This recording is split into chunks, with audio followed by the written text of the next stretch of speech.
Welcome to my channel. 10th prelims exam എഴുതുന്നവർക്ക് വേണ്ടി തയ്യാറാക്കിയ ഒരു വീഡിയോ ആണിത്. ഇന്ത്യൻ ഭൂമിശാസ്ത്രത്തിൽ നിന്നും മുൻവർഷം ചോദിച്ച ബേസിക് ഫാക്റ്റുകൾ ഉൾപ്പെടുത്തി തയ്യാറാക്കിയ വീഡിയോ ആണിത്.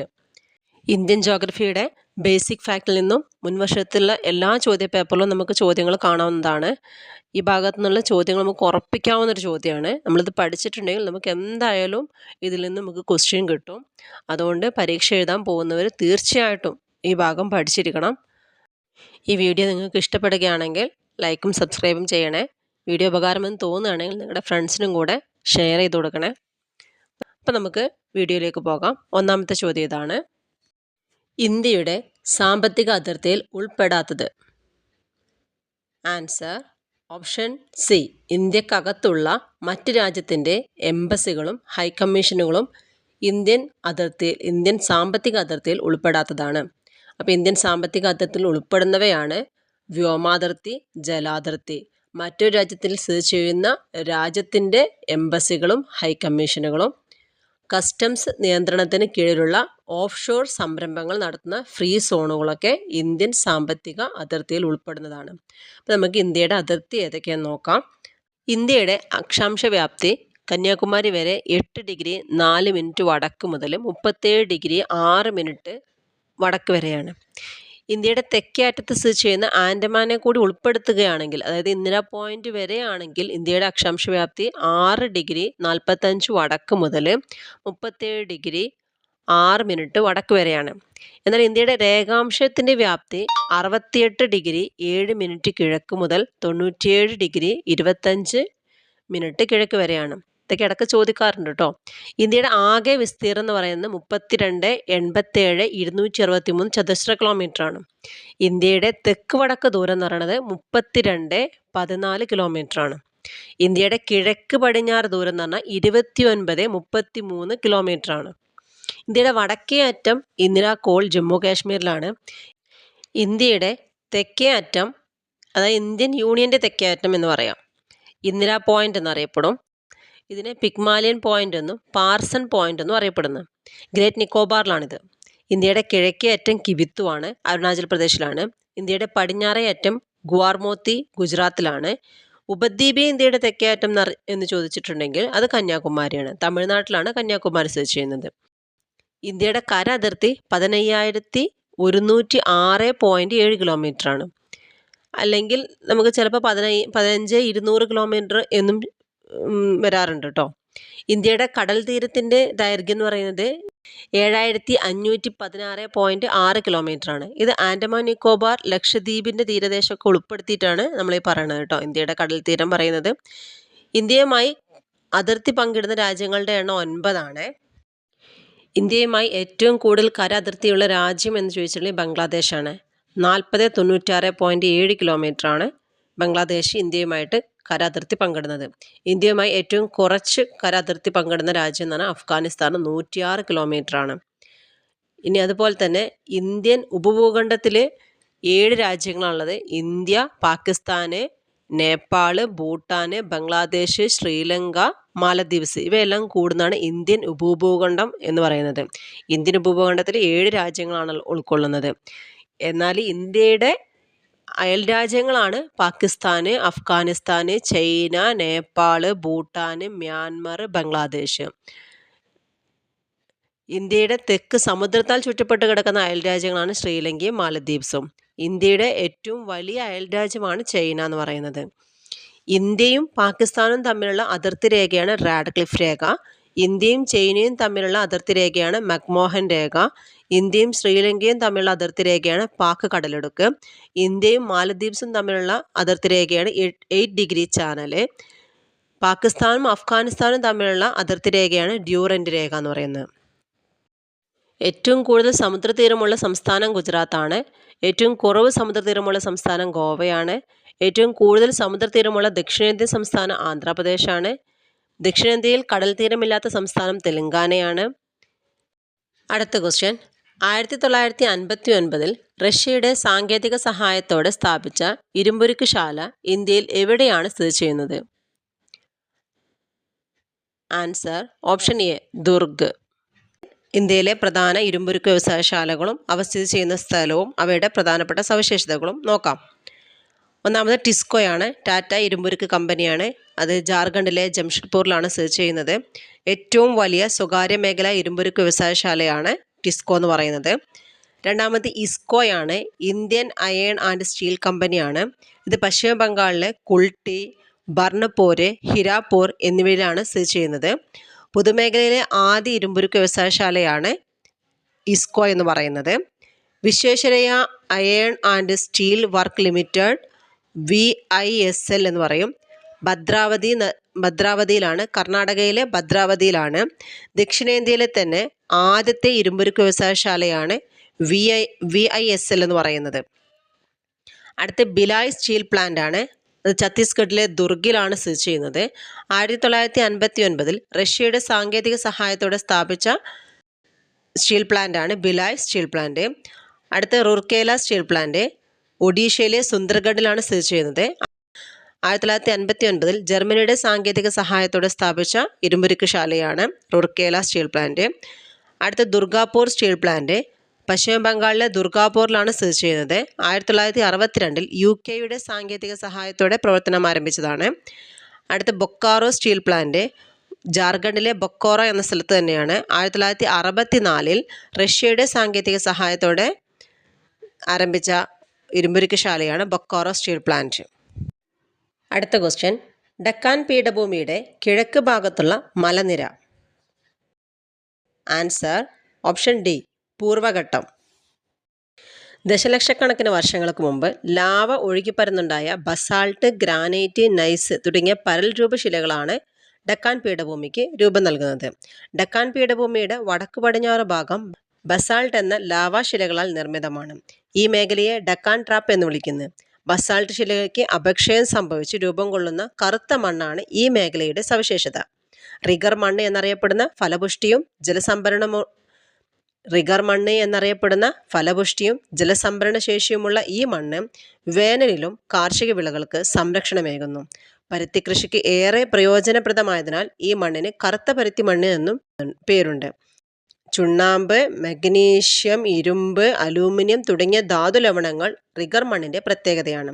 ഡക്കാൻ പീഠഭൂമിയുടെ അരികുകളാണ് പശ്ചിമഘട്ടവും പൂർവ്വഘട്ടവും.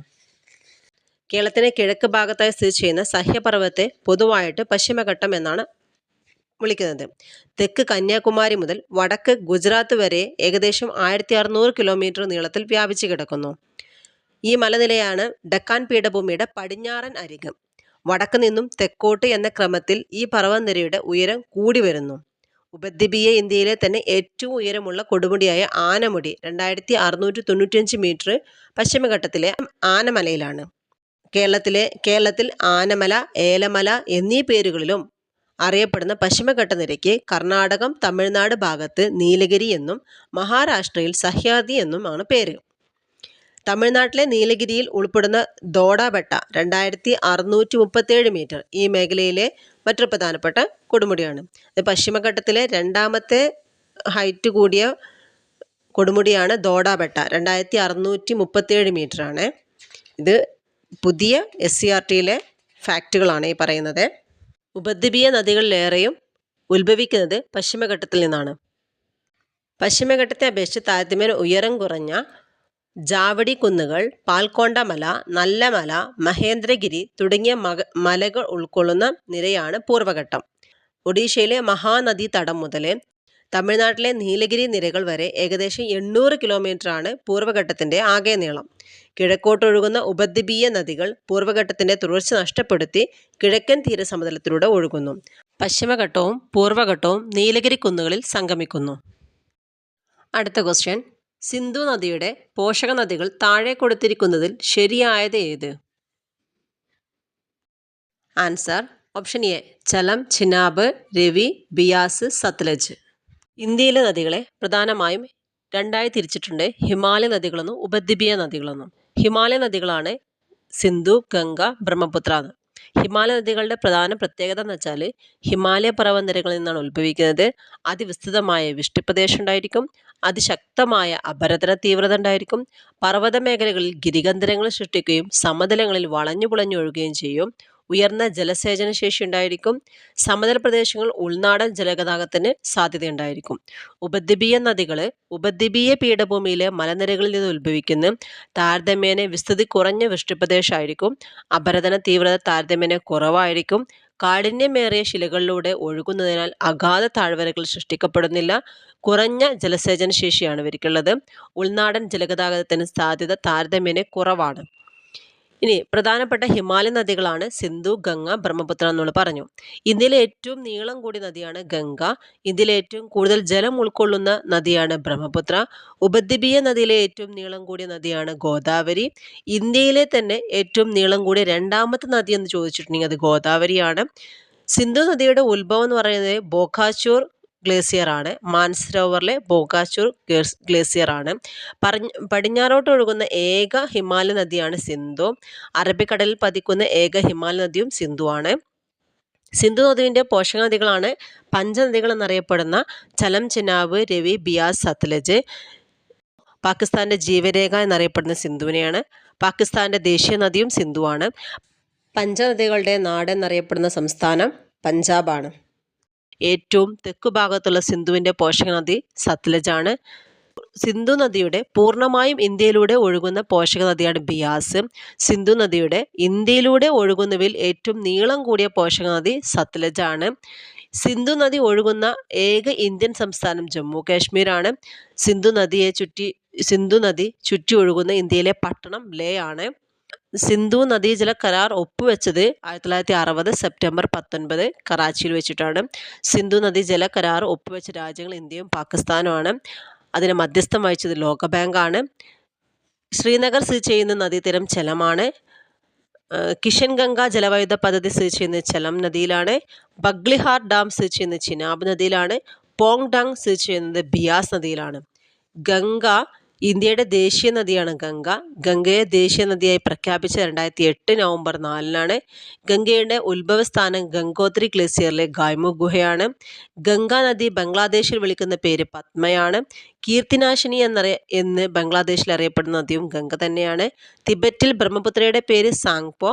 അരുണാചൽ പ്രദേശിൽ ബ്രഹ്മപുത്രയുടെ പേര് ദിഹാങ് അല്ലെങ്കിൽ സിയാങ്. ബംഗ്ലാദേശിൽ ബ്രഹ്മപുത്ര ജമുന എന്നറിയപ്പെടുന്നു. ചന്ദ്രഭാഗ എന്നറിയപ്പെടുന്ന നദിയാണ് ചിനാബ്. ഗംഗയുടെ പ്രധാന പോഷക നദികളാണ് അളകനന്ദ, യമുന, കോസി, സോൺ, ഗോമതി, ഗാഗ്ര, ദാമോദർ. ഗംഗയുടെ ഏറ്റവും വലിയ പോഷക നദിയാണ് യമുന. യമുനയുടെ പോഷക നദികളാണ് ചമ്പൽ, കെൻ, സോൺ, ബത്വ. താജ്മഹൽ സ്ഥിതി ചെയ്യുന്നത് യമുനയുടെ തീരത്താണ്. ബ്രഹ്മപുത്ര നദിയുടെ ഉത്ഭവസ്ഥാനം ചെമയുങ്തുങ് ഹിമാനിയാണ്. ബ്രഹ്മപുത്ര നദിയുടെ പ്രധാന പോഷക നദികളാണ് തീസ്ത, ലോഹിത്, മാനസ്, സുബൻസിരി. ഇന്ത്യയിൽ ഏറ്റവും വേഗത്തിൽ ഒഴുകുന്ന നദിയാണ് തീസ്ത. ബ്രഹ്മപുത്ര നദിയുടെ പതനം ബംഗാൾ ഉൾക്കടലിലാണ്. ലോകത്തിലെ ഏറ്റവും വലിയ ഡെൽറ്റയാണ് സുന്ദർബൻ ഡെൽറ്റ. സുന്ദർബൻ ഡെൽറ്റ രൂപീകരിക്കുന്ന നദികളാണ് ഗംഗയും ബ്രഹ്മപുത്രയും. സുന്ദർബൻ ഡെൽറ്റ സ്ഥിതി ചെയ്യുന്നത് പശ്ചിമ ബംഗാൾ. പ്രധാനപ്പെട്ട ഉപദ്വീപീയ നദികളാണ് മഹാനദി, ഗോദാവരി, കൃഷ്ണ, കാവേരി, നർമ്മദ, താപ്തി. ഇന്ത്യയിലെ ഏറ്റവും നീളം കൂടിയ രണ്ടാമത്തെ നദിയാണ് ഗോദാവരി. ഉപദ്വീപീയ നദികളിൽ ഏറ്റവും വലിയ നദിയാണ് ഗോദാവരി. 1465 കിലോമീറ്ററാണ് ഇതിൻ്റെ നീളം. പൂർണ്ണമായും ഇന്ത്യയിലൂടെ ഒഴുകുന്ന ഏറ്റവും നീളം കൂടിയ നദിയാണ് ഗോദാവരി. തെക്കേ ഇന്ത്യയിലെ ഏറ്റവും നീളം കൂടിയ നദി ഗോദാവരിയാണ്. ഡക്കാൻ മേഖലയിലെ ഏറ്റവും നീളം കൂടിയ നദിയും ഗോദാവരിയാണ്. ഗോദാവരി നദിയുടെ പോഷക നദികളാണ് പെൻഗംഗ, ഇന്ദ്രാവതി, വർധ, പൂർണ്ണ. ഉപദ്വീപീയ നദികൾ വലുപ്പത്തിൽ രണ്ടാം സ്ഥാനം കൃഷ്ണ നദിയാണ്. 1400 കിലോമീറ്ററാണ്. അൽമാട്ടി ഡാം സ്ഥിതി ചെയ്യുന്നത് കൃഷ്ണ നദിയിലാണ്. ഇന്ത്യയിൽ ആദ്യമായി അണക്കെട്ട് നിർമ്മിക്കപ്പെട്ട നദി കാവേരി നദിയാണ്. കാവേരി നദിയിലെ ആദ്യത്തെ അണക്കെട്ടായ കല്ലണ അണക്കെട്ടിൻ്റെ ഇപ്പോഴത്തെ പേര് ഗ്രാൻഡ് അണക്കെട്ട് എന്നാണ്. ഇന്ത്യയിലെ ആദ്യ ജലവൈദ്യുത പദ്ധതി ശിവസമുദ്രം പദ്ധതിയാണ്. കർണാടകം 1902 ഒഡീഷയുടെ ദുഃഖം എന്നറിയപ്പെടുന്ന മഹാനദിയാണ്. ഭ്രംശ താഴ്വരയിലൂടെ ഒഴുകുന്ന ഇന്ത്യയിലെ രണ്ടാമത്തെ വലിയ നദിയാണ് താപ്തി. താപ്തിയുടെ തീരത്ത് സ്ഥിതി ചെയ്യുന്ന പ്രസിദ്ധമായ നഗരമാണ് സൂററ്റ്. താപ്തി നദിയിലെ പ്രധാന ജലവൈദ്യുത പദ്ധതികളാണ് കാക്രപ്പാറ, ഉദ്കായ് എന്ന് പറയുന്നത്. ഉപദ്വീപീയ നദികൾ പടിഞ്ഞാറോട്ട് ഒഴുകുന്ന ഏറ്റവും വലിയ നദിയാണ് നർമ്മദ. 1312 കിലോമീറ്ററാണ്. നർമ്മദ നദിയുടെ ഉത്ഭവസ്ഥാനം അമർഖണ്ഡിലെ മൈക്കല നിരകളിൽ നിന്നാണ്. വിന്ധ്യ സത്പുര പർവ്വതങ്ങളിലൂടെ ഒഴുകുന്ന നദിയാണ് നർമ്മദ. ഭ്രംശ താഴ്വരയിലൂടെ ഒഴുകുന്ന നദിയാണ് നർമ്മദ. ഇന്ത്യയെ വടക്കേ ഇന്ത്യ, തെക്കേ ഇന്ത്യ എന്നിങ്ങനെ രണ്ടായി തിരിക്കുന്ന നദിയാണ് നർമ്മദ. സർദാർ സരോവർ പദ്ധതി നിലനിൽക്കുന്നത് നർമ്മദ നദിയിലാണ്. ഇന്ത്യയിലെ ഏറ്റവും വലിയ കോൺക്രീറ്റ് ഗ്രാവിറ്റി ഡാമാണ് സർദാർ സരോവർ. നർമ്മദ നദി ഗുജറാത്തിലാണ്. അടുത്ത ക്വസ്റ്റ്യൻ, ഇന്ത്യയിലെ കാർഷിക കാലങ്ങളിലെ റാബിയുടെ ശരിയായ വിളയിറക്കൽ കാലം. ആൻസർ ഓപ്ഷൻ സി, നവംബർ മധ്യം. ഇന്ത്യയിലെ പ്രധാന കാർഷിക കാലങ്ങളാണ് ഖാരിഫ്, റാബി, സെയ്ദ്. ഖാരിഫ് വിളയിറക്കുന്നത് ജൂൺ അഥവാ മൺസൂണിൻ്റെ ആരംഭം മുതൽ, വിളവെടുക്കുന്നത് നവംബർ ആദ്യവാരം അഥവാ മൺസൂണിൻ്റെ അവസാനം. പ്രധാനപ്പെട്ട ഖാരിഫ് വിളകളാണ് നെല്ല്, ചോളം, പരുത്തി, തിന, ചണം, കരിമ്പ്, നിലക്കടല. റാബി വിള നവംബർ മധ്യത്തിൽ അതായത് ശൈത്യകാലത്തിന് ആരംഭത്തിൽ വിളയിറക്കിയിട്ട് മാർച്ച് അഥവാ വേനലിൻ്റെ ആരംഭത്തിൽ വിളവെടുക്കും. പ്രധാനപ്പെട്ട റാബി വിളകളാണ് ഗോതമ്പ്, പുകയില, കടുക്, പയർവർഗ്ഗങ്ങൾ. മൂന്നാമത്തെ സെയ്ദ് മാർച്ച് അഥവാ വേനലിൻ്റെ ആരംഭത്തിൽ വിളയിറക്കലും ജൂണ് അഥവാ മൺസൂണിൻ്റെ ആരംഭത്തിൽ വിളവെടുപ്പ് കാലവുമാണ്. പ്രധാനപ്പെട്ട വിളകളാണ് പഴങ്ങളും പച്ചക്കറികളും. അടുത്ത ക്വസ്റ്റ്യൻ, മൺസൂൺ മഴയും ഇടവിട്ട് വേനൽക്കാലവും മാറി മാറി അനുഭവപ്പെടുന്ന പ്രദേശങ്ങളിൽ രൂപപ്പെടുന്ന മണ്ണിനം. ആൻസർ ഓപ്ഷൻ ബി, എക്കൽ മണ്ണ്. ഇന്ത്യയിലെ ഏറ്റവും പ്രധാന മണ്ണിനമാണ് എക്കൽ മണ്ണ്. ഇന്ത്യയിലെ ഏറ്റവും ഫലപുഷ്ടമായതും കൂടുതൽ പ്രദേശത്ത് വ്യാപിച്ചിരിക്കുന്നതുമായ മണ്ണിനമാണ് എക്കൽ മണ്ണ്. നെൽകൃഷിക്ക് ഏറ്റവും യോജിച്ച മണ്ണാണ് എക്കൽ മണ്ണ്. നദീതട ഭാഗങ്ങളിൽ രൂപം കൊള്ളുന്ന പഴയ എക്കൽ മണ്ണിനെ ബങ്കർ എന്നും പുതിയ എക്കൽ മണ്ണിനെ ഖാദർ എന്നുമാണ് പറയുന്നത്. ഇന്ത്യയിൽ കരിമണ്ണ് കൂടുതലായി കണ്ടുവരുന്ന പ്രദേശമാണ് ഡെക്കാൻ പീഠഭൂമി. പരുത്തി കൃഷിക്ക് ഏറ്റവും അനുയോജ്യമായ മണ്ണാണ് കരിമണ്ണ്. കറുത്ത പരുത്തി മണ്ണിൻ്റെ മറ്റൊരു പേരാണ് റിഗർ എന്നത്. ഇരുമ്പിൻ്റെ അംശം കൂടുതൽ കാണപ്പെടുന്ന മണ്ണാണ് ചെമ്മണ്ണ്. ചെമ്മണ്ണിന് ചുവപ്പ് നിറം ലഭിക്കാൻ കാരണം ഇരുമ്പിൻ്റെ സാന്നിധ്യമാണ്. ഛോട്ടാ നാഗപ്പൂർ പീഠഭൂമിയുടെ പ്രദേശത്ത് കാണപ്പെടുന്ന മണ്ണ് ചെമ്മണ്ണാണ്. ചെങ്കൽ മണ്ണിൻ്റെ മറ്റൊരു പേരാണ് ലാറ്ററൈറ്റ് മണ്ണ്. ലാറ്ററൈറ്റ് മണ്ണിൽ കൃഷി ചെയ്യുന്ന പ്രധാന വിളകളാണ് റബ്ബർ, കുരുമുളക്, കശുമാവ്, തെങ്ങൊക്കെ. ജൈവാംശം ഏറ്റവും കൂടുതലുള്ള മണ്ണാണ് പർവ്വത മണ്ണ്. നിബിഡ വനങ്ങളുടെ വളർച്ചയ്ക്ക് സഹായകമായ മണ്ണിനമാണ് പർവ്വത മണ്ണ്. അലിയുന്ന ലവണങ്ങൾ കാണപ്പെടുന്ന മണ്ണാണ് മരുഭൂമിയിലെ മണ്ണ്. ചതുപ്പ് നിലങ്ങളിൽ കാണപ്പെടുന്ന മണ്ണാണ് പീറ്റ് മണ്ണ്. കണ്ടൽ വനങ്ങളുടെ വളർച്ചയ്ക്ക് അനുയോജ്യമായ മണ്ണാണ് പീറ്റ് മണ്ണ്. കാശ്മീർ താഴ്വരയിലെ ഹിമാനികൾ നിക്ഷേപിക്കുന്ന അവസാദങ്ങളാണ് കരേവാസ്. ഇവ കുങ്കുമപ്പൂ കൃഷിക്ക് അനുയോജ്യമാണ്. അടുത്ത ക്വസ്റ്റ്യൻ, ഇന്ത്യയിലെ ഏറ്റവും വിസ്തൃതവും പഴക്കം ചെന്നതും ഉറപ്പേറിയ ശിലകളാൽ നിർമ്മിതവുമായ ഭൂവിഭാഗം ഏത്? ആൻസർ ഓപ്ഷൻ ബി, ഉപദ്വീപീയ പീഠഭൂമി. ഇന്ത്യയിലെ ഏറ്റവും പഴക്കമേറിയ ഭൂവിഭാഗം ഉപദ്വീപീയ പീഠഭൂമിയാണ്. ഇന്ത്യയിലെ ഏറ്റവും വലിയ ഭൂവിഭാഗമാണ് ഉപദ്വീപീയ പീഠഭൂമി. ഉപദ്വീപീയ പീഠഭൂമിയിൽ ധാതു നിക്ഷേപം കൂടുതലുള്ള മേഖലയാണ് ഛോട്ടാ നാഗപ്പൂർ. ഇന്ത്യയുടെ ധാതു നിക്ഷേപ കലവറ എന്നറിയപ്പെടുന്നത് ഛോട്ടാ നാഗപ്പൂർ പീഠഭൂമിയാണ്. ഇന്ത്യയിൽ സ്ഥിതി ചെയ്യുന്നതിൽ ഏറ്റവും പഴക്കമേറിയ പർവ്വതനിരയാണ് ആരവല്ലി പർവ്വതനിര. ആരവല്ലി പർവ്വതനിരയിലെ പ്രസിദ്ധമായ സുഖവാസ കേന്ദ്രമാണ് മൗണ്ട് അബു, രാജസ്ഥാനിലാണ്. ആരവല്ലി പർവ്വതനിരയിൽ സ്ഥിതി ചെയ്യുന്ന പ്രമുഖ ജൈന മത തീർത്ഥാടന കേന്ദ്രമാണ് ദിൽവാര ക്ഷേത്രം. ആരവല്ലി പർവ്വതനിരയിലെ ഏറ്റവും ഉയരം കൂടിയ കൊടുമുടിയാണ് മൗണ്ട് ഗുരു ശിഖർ. ആരവല്ലി നിരയുടെ താഴ്വരയിൽ സ്ഥിതി ചെയ്യുന്ന നഗരമാണ് അജ്മീർ. ഹാൽഡിഗഡ് ചുരം സ്ഥിതി ചെയ്യുന്നത് ആരവല്ലി നിരയിലാണ്. ഇന്ത്യയിലെ ഏറ്റവും വിസ്തൃതിയുള്ള പീഠഭൂമിയാണ് ഡക്കാൻ പീഠഭൂമി. ലോകത്തിലെ ഏറ്റവും വലിയ ലാവ പീഠഭൂമിയാണ് ഡക്കാൻ പീഠഭൂമി. പശ്ചിമഘട്ടത്തിനും പൂർവ്വഘട്ടത്തിനും ഇടയിൽ ത്രികോണാകൃതിയിൽ സ്ഥിതി ചെയ്യുന്ന പീഠഭൂമിയാണ് ഡക്കാൻ പീഠഭൂമി. ഭൂമിശാസ്ത്രപരമായി ഇന്ത്യയിലെ ഏറ്റവും പഴക്കം ചെന്ന ഭൂപ്രദേശമാണ് ഡക്കാൻ പീഠഭൂമി. അടുത്ത ക്വസ്റ്റ്യൻ, ഇന്ത്യയിലെ ഏറ്റവും ഉയരം കൂടിയ കൊടുമുടി ഏത്? Answer option D, mount K2. ഇന്ത്യയിലെ ഏറ്റവും ഉയരം കൂടിയ കൊടുമുടിയാണ് ഗോഡ്വിൻ അഗസ്റ്റിൻ അഥവാ മൗണ്ട് കെ2. 8611 മീറ്ററാണ് ഇതിൻ്റെ ഉയരം. പാക് അധിനിവേശ കാശ്മീരിലാണ് ഇത് സ്ഥിതി ചെയ്യുന്നത്. പൂർണ്ണമായും ഇന്ത്യയിൽ സ്ഥിതി ചെയ്യുന്ന ഏറ്റവും ഉയരം കൂടിയ കൊടുമുടിയാണ് കാഞ്ചൻജംഗ. 8586 മീറ്ററാണ്. സിക്കിമിലാണിത്. പൂർണ്ണമായും ഇന്ത്യയിൽ സ്ഥിതി ചെയ്യുന്ന രണ്ടാമത്തെ ഉയരം കൂടിയ കൊടുമുടിയാണ് നന്ദാദേവി. 7816 മീറ്ററാണ്. ഉത്തരാഖണ്ഡിലാണ് സ്ഥിതി ചെയ്യുന്നത്. ഹിമാലയത്തിന് നട്ടെല്ലെന്നറിയപ്പെടുന്ന ഹിമാദ്രിയാണ്. ഹിമാലയത്തിലെ അല്ലെങ്കിൽ ലോകത്തിലെ തന്നെ ഏറ്റവും ഉയരം കൂടിയ കൊടുമുടിയാണ് മൗണ്ട് എവറസ്റ്റ്. 8850 മീറ്ററാണ്. ഇത് നേപ്പാളിലാണ് സ്ഥിതി ചെയ്യുന്നത്. അടുത്ത ക്വസ്റ്റ്യൻ, ഇന്ത്യയുടെ ധാന്യപ്പുര എന്നറിയപ്പെടുന്നത് ഏത് ഭൂവിഭാഗത്തെയാണ്? ആൻസർ ഓപ്ഷൻ ബി ഉത്തര മഹാസമതലം. ലോകത്തിലെ ഏറ്റവും വിസ്തൃതമായ എക്കൽ സമതലമാണ് ഉത്തര മഹാസമതലം. ഇന്ത്യയിലെ തന്നെ ഏറ്റവും വലിയ കാർഷിക ഭൂമിയാണിത്. ഭാരതീയ സംസ്കാരത്തിന് ഈറ്റില്ലം എന്നറിയപ്പെടുന്ന ഉത്തര മഹാസമതലത്തെയാണ്. ഉത്തര മഹാസമുദ്രം രൂപം കൊള്ളുന്നത് ഹിമാലയ നദികളുടെ എക്കൽ നിക്ഷേപ ഫലമായിട്ടാണ്. രണ്ട് നദികൾക്കിടയിലെ എക്കൽ പ്രദേശത്തെ ഡോബ് എന്നറിയപ്പെടുന്നു. ഉത്തര മഹാസമുദ്രത്തിലെ പുതുതായി നിക്ഷേപിക്കപ്പെട്ട എക്കൽ മണ്ണ് ഖാദറാണ്. ഉത്തര മഹാസമുദ്രത്തിലെ പഴയ എക്കൽ മണ്ണിനെ ഭംഗർ എന്നാണ് അറിയപ്പെടുന്നത്. അടുത്ത ക്വസ്റ്റ്യൻ, ഗ്രീനിച്ച് സമയം അഥവാ 0 ഡിഗ്രി രേഖാംശ രേഖയിൽ 2 PM ആകുമ്പോൾ ഇന്ത്യയിലെ സമയം എത്ര? Answer option C 7:30 PM. ഇന്ത്യയുടെ മാനക രേഖാംശം 82.5 ഡിഗ്രി കിഴക്ക് രേഖാംശ രേഖയാണ്. 82.5 ഡിഗ്രി കിഴക്ക് രേഖാംശ രേഖ കടന്നു പോകുന്ന ഇന്ത്യൻ സംസ്ഥാനങ്ങളാണ് ഉത്തർപ്രദേശ്, മധ്യപ്രദേശ്, ഛത്തീസ്ഗഡ്, ഒഡീഷ, ആന്ധ്രാപ്രദേശ്. ഇന്ത്യയിലെ സമയമേഖലകളുടെ എണ്ണം 1 ഗ്രീനിച്ച് രേഖയിൽ നിന്നും 5.5 മണിക്കൂർ മുൻപിലാണ് ഇന്ത്യൻ സമയം, ഇന്ത്യൻ സ്റ്റാൻഡേർഡ് സമയം. അതായത് ഗ്രീനിച്ച് സമയം 2 മണി PM ആണെങ്കിൽ 5.5 മണിക്കൂർ കഴിഞ്ഞ് 7:30 PM ആയിരിക്കും ഇന്ത്യൻ സമയം.